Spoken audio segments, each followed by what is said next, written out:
From NJ PBS Studios, this is NJ Spotlight News with Brianna Venozzi. Hello and thanks for joining us tonight. I'm Joanna Gagis in for Brianna Venozzi. A few topics we'll get into later in the broadcast. As the war in Iran continues, costs are rising here at home. We'll look at what's happening overseas and the global impact it's having. Plus, Governor Sherrill announced a record spending plan for the state, driven in part by cuts from the federal government. We'll take a look. And later, school districts got their allocations today, according to the school funding formula. We'll tell you who gained and who lost.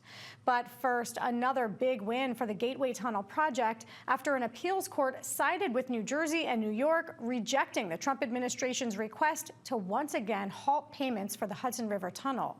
This decision came on Wednesday after a lengthy legal battle that's played out since early February, when construction came to a halt on the $16 billion infrastructure project.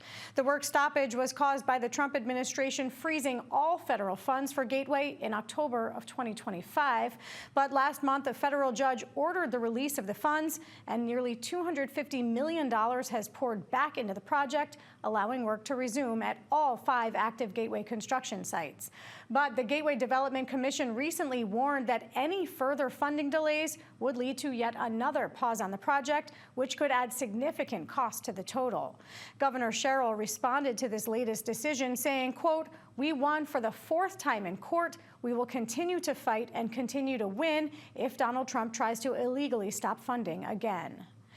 Coming up, the war in the Middle East is putting pressure on global oil prices, and we're all feeling it at the pump. That's next. Major funding for NJ Spotlight News is provided in part by NJM Insurance Group, serving the insurance needs of residents and businesses for more than 100 years. Iran has created the greatest oil supply disruption in history, according to the International Energy Agency. We reported earlier this week that they agreed to release 400 million barrels of oil reserves to help offset the rising costs of petroleum, even as Iran's new supreme leader promised to continue blocking access to the Strait of Hormuz, a passageway that transports 1/5 of the world's oil supply. I'm joined now by Michael Boyle, professor of political science at Rutgers-Camden, to help offer some analysis on the war overseas and its impact here at home. Michael, thanks so much for being with us today. Great to talk to you. The Strait of Hormuz is all but closed right now. What can you tell us about what happened yesterday with the attack on 3 commercial ships? So the Iranians have recognized that one of their leverage points against the U.S. is to attack commercial ships going through the Straits of Hormuz, which, as you said, controls roughly 20% of the world oil supply. But it also controls a decent number of normal commercial goods go through that, as well as some sort of rare earths that are important. For example, yellow sulfur that's used in a lot of computer chips. What the Iranians are doing are launching drones, small drones, often Shahed drones, that work like one-way missiles into the container ships to damage them in the Straits of Hormuz. The idea is to produce a real problem so that container shipments and oil shipments are sort of either slowed or stopped in the Straits of Hormuz, therefore pushing the world price of oil up, therefore putting pressure on the United States. And this is something they can do at relatively low cost, because the kind of drones that they're using to slam into the container ships are really not that expensive. They're around $20,000 to $50,000 per drone. So that's a lot of strategic bang for your buck for a relatively small attack on a container ship, and that puts a lot of pressure on the United States. President Trump has said that Iran has lost most of its military power, he says, from its leadership that was attacked and many killed, to its Navy, to its Air Force. He says they don't have radar. You're saying they still have these kind of less expensive options. What do you make of the president's assessment of the impact of the attacks from Israel and the U.S. against Iran's military force? So the president's being way too optimistic. It is absolutely true that the United States and Israel's military have essentially knocked out the air defense systems. They've achieved what we would describe as air superiority, so that U.S. and Israeli planes can fly over Iran more or less unimpeded. They've knocked out a lot of the nuclear and ballistic missile infrastructure and some of the small-range missile infrastructure. Some estimates suggest that they've knocked out even 40 to 50% of Iran's total missile infrastructure. They've also devastated the Navy. What is lost in this is that Iran has hidden missiles, so there are still ballistic missiles that they can use, smaller short-range missiles that they can use, but also Iran is a producer of Shahed drones, which, as I said, are relatively small, inexpensive drones that are widely used in the war in Ukraine, and that have been sort of spreading around the globe. those are very hard to knock out. You can make relatively small Shahed drones, hide them in civilian infrastructure. There's no way you'd be able to find them. So Iran can keep up what I would describe as kind of pinprick attacks for a long time. It can't launch the kind of large missiles that you would be really afraid of, but it can continue to ram Shahed drones into shipping in the Straits of Hormuz. It can do it into sites in Dubai and Oman and other places, and that can make things life very difficult for the United States. So the U.S. has achieved a lot of military objectives, and obviously we're very good at using force in the way that President Trump has suggested, but it's a bit too optimistic to suggest that they've knocked out all assets that Iran has to strike back. If that were true, we wouldn't be seeing what we're seeing right now. When the first attacks against Iran happened, really the goal and the clear mission was to knock out Iran's nuclear capabilities. And as we learned in the aftermath of that, a lot of it is still protected. We talked about in the past, you and I, some of that being underground in underground bunkers that are very hard to penetrate. What do we know right now about the U.S. and Israel targeting any of those underground bunkers or really targeting Iran's nuclear capability, or has this attack shifted? It's a really good question. So the first thing on the nuclear capabilities, the operation that was done in June took out a lot of the nuclear capabilities, but not all of them. It's clear that Iran retained some highly enriched uranium. There were some elements by which it could reconstruct its missile program, not very quickly. We're not talking about they could turn it on in a month or two, but they could turn it on in the course of a year relatively effectively. And most of the estimates that were done after the attacks in June suggested that they had a kind of residual capability that was still there. And if that weren't true, we wouldn't be seeing the attack that we're seeing now. To some extent, the attack that we've seen this month has really been about knocking out that infrastructure and knocking out the ballistic missiles, which would allow them to fire these weapons at a much greater distance. But it's not clear to me that the airstrikes that have been done have actually knocked out all the highly enriched uranium. We know that some of this stuff is in underground compounds that are very difficult to reach, absent bunker busters, and it's not really clear where those assets are. And I think that's why you're seeing some discussion of ground forces. That is to say, some suggestion of somebody operating to get access to the nuclear material so that before it winds up being essentially taken to a new location and being able to be reconstituted in a future point. So the first point is to say, I think it's been a devastating blow to the ballistic missile system, not necessarily knocked out the nuclear missile system. There are still some residual concerns about where that material is. The second point, though, is about our objectives.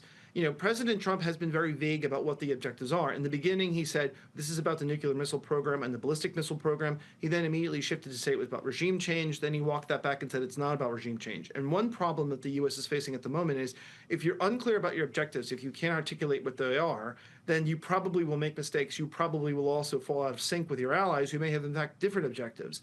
And it's not clear that Israel's objectives exactly align with that of the United States. Both of them want to see the Iranian regime crippled. Not quite clear if they want exactly the same thing in the long run. And of course, we see that there has not been true regime change because the Supreme Leader's son took over.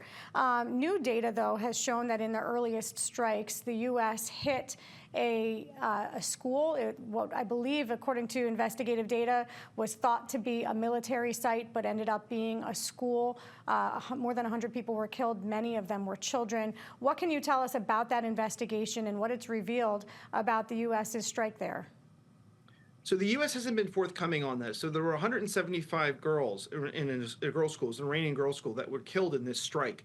Very clearly a civilian target. Very clearly, if it was intentionally targeted, which we don't think it was, it would have been a war crime.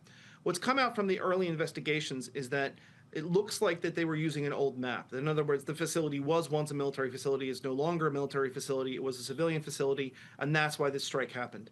I think the Trump administration has been really dropping the ball at the least on admitting their culpability for this. In other words, they've immediately said, well, it wasn't us. We think it was Iran. We think it was somebody else, but we think it wasn't us. They had no evidence behind that. And the early Pentagon evaluation is that it was, in fact, the U.S. and that it was a mistake about an old map. And if that's the case, then the U.S. is accountable. And I'm not confident from what I'm seeing from the Trump administration that they're going to take full responsibility for this, which really is the kind of mistake that does happen in war, but should not happen. So they really haven't been forthcoming about this, despite the fact that the evidence is more and more pointing that, in fact, the U.S. is actually responsible for this. Just in the short time that we have left, some have raised concern about sleeper cells being awoken around the country, the risk of domestic terrorism here at home. The president says he's not concerned about that at all. Is that something that here in New Jersey or across the country we should be concerned about? I wouldn't be unduly concerned inside the United States. It is true that Iran is a state sponsor of terrorism. It is true that Iran has traditionally sort of turned on terrorism and almost like a tap that it turns on when it wants to use it strategically. I would be more concerned about those kind of attacks sponsored by Iran being used against U.S. embassies abroad, being used against U.S. military bases abroad, being used against U.S. commercial bases. Just over the last few days, Iran has said that American and Israeli banks are fair targets. American and Israeli businesses are fair targets. So this is where I would be worried about, if I were an American bank operating in one of the Gulf countries, or if I was an American military base, I think you're far more likely to see terrorism. There's not a lot of evidence that Iran has assets in the United States to target specific sites in the United States. So I wouldn't be unduly concerned in the domestic United States, but that Iran will turn to terrorism as a kind of asymmetric way of getting back at the United States makes intuitive sense and I think is likely. All right, Michael Boyle, professor of political science at Rutgers in Camden. We have to leave it there, but thank you so much. Thank you. Governor Sherrill's spending plan includes billions in funding to offset Medicaid cuts that New Jersey's facing from the federal government. There is a fund created by Congress that restores a fraction of those losses, but New Jersey gets the least amount of any state. Here to break down why is our Washington, D.C. correspondent, Ben Hulak. Ben, great to talk to you. Nationally, about $1 trillion was cut from Medicaid. There's some discrepancy in terms of the numbers of what we've seen that New Jersey has lost, but what did you get from the Department of Human Services here in the state? So their best ballpark figure is that because of this federal law that became law last summer, New Jersey will lose $3.3 billion annually in Medicaid cuts. And that's really just a blow that the state cannot make up on its own. No state, even enormous states, Texas, California, New York, cannot cover that sort of loss. And what Congress did is they created, driven by some rural Republicans in the Senate who were worried about Medicaid cuts, they created a rural health care fund. And New Jersey is getting some of that money, like every state, but they are dead last in the amount they will be getting back. So New Jersey as a state this year will get about $147 million. That is a pittance compared to the overall cuts heading New Jersey's way. I'm curious why rural communities only. Does this just have to do with which legislators sponsored this, really? Is that what that's about? Pretty much. Every state got, all 50 states got out of half of the fund. There was one half that was divided evenly among all 50 states. The other half was divvied up by according to a rural sort of data metric set that the Centers for Medicare and Medicaid Services, CMS, which is controlling this fund, made up basically on its own. So what happened is Lisa Murkowski in particular, she's a Republican from Alaska, massive state, rural state, was worried about the overall language in this bill before it became law last summer. And she held out and got some concessions, chief of which was this fund. So not surprisingly, Alaska gets a high number. I think they're number 2 overall in the number of all states that will receive funding from this new rural healthcare fund. So you did reach out though, right, and ask why New Jersey got the amount that it was given. Did you get a clear answer on how that decision was made? No, I did reach out, of course, to CMS, and they didn't want to comment on the record. They provided really a technical answer on background, which means for those who don't do this reporting work, means that they don't want a name attached to it. So basically CMS sort of moved some data around and doled out money accordingly. Now this money will be flowing out over several years to come. So this isn't the only money New Jersey will be getting, but I'd also point out Rhode Island and Connecticut, also very small states, are at the bottom of this list too. So it does seem to be a clear pattern: small states, big states. Yeah. Premiums rose by about 16% since the funding began to drop off in January. What does that mean in terms of enrollment here in New Jersey, kind of contributing to those added costs of healthcare here in the state? Right. This is sort of a separate but related issue. This is enrollment under the Affordable Care Act, also known as Obamacare. What happened at the end of 2025 was Congress did not renew tax subsidies for the ACA that had come in during COVID several years ago and then subsequently been renewed by Congress during the Biden administration. And there wasn't a deal to be had.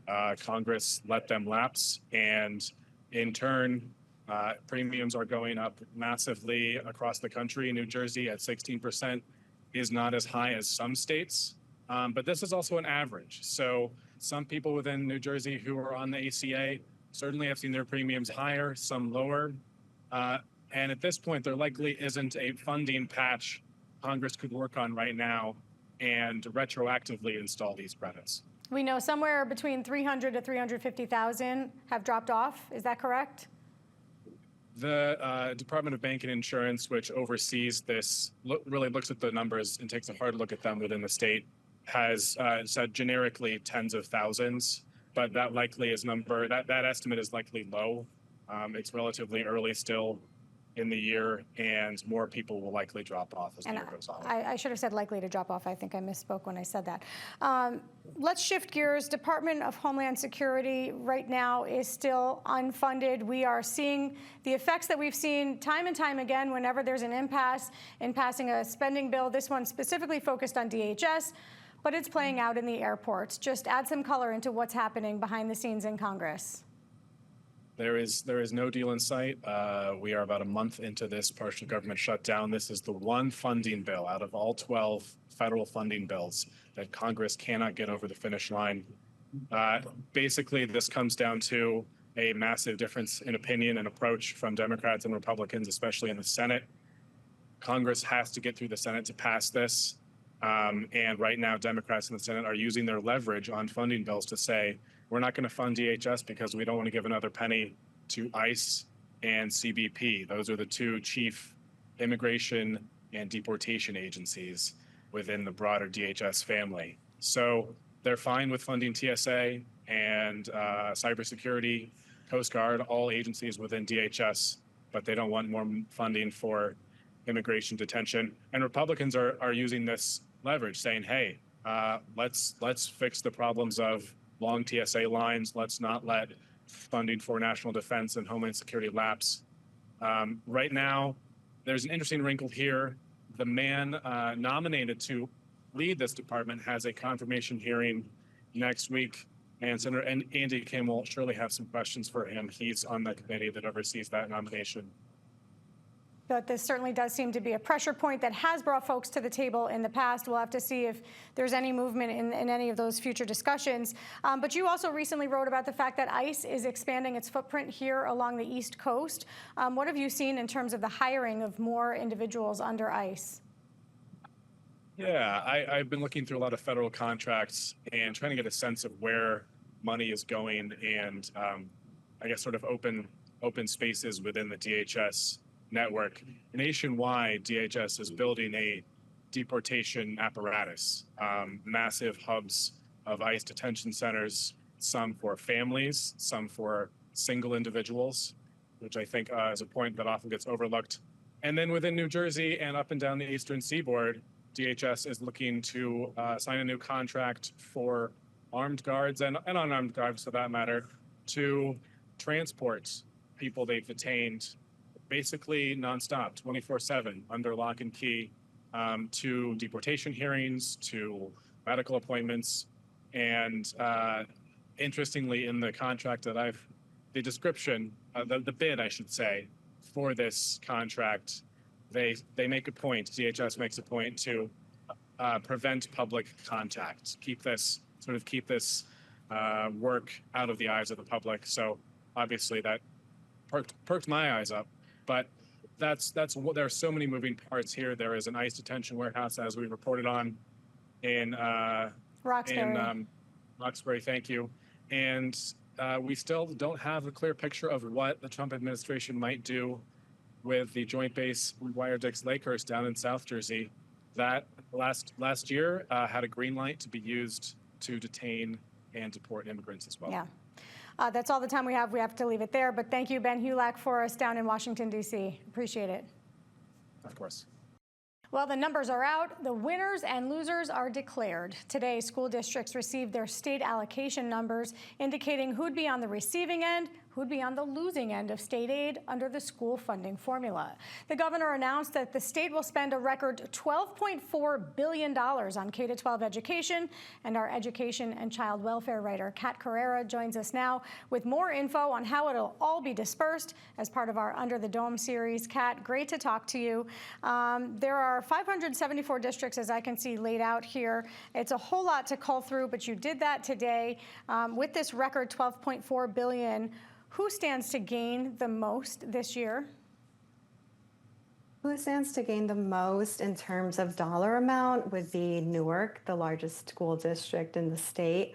There are about 401 districts that will be seeing increases, and those are, of course, capped to 6%. But Newark, Patterson, Trenton are definitely seeing the largest in terms of dollar amount. Camden and Passaic City are also in there, so it looks like the major cities, New Jersey's three largest. Well, I should say 3 of the 4 largest cities, because Jersey City, once again, it looks like is on the losing end, yes? Yeah, they are estimated to lose about, or see a deduction of almost $4 million.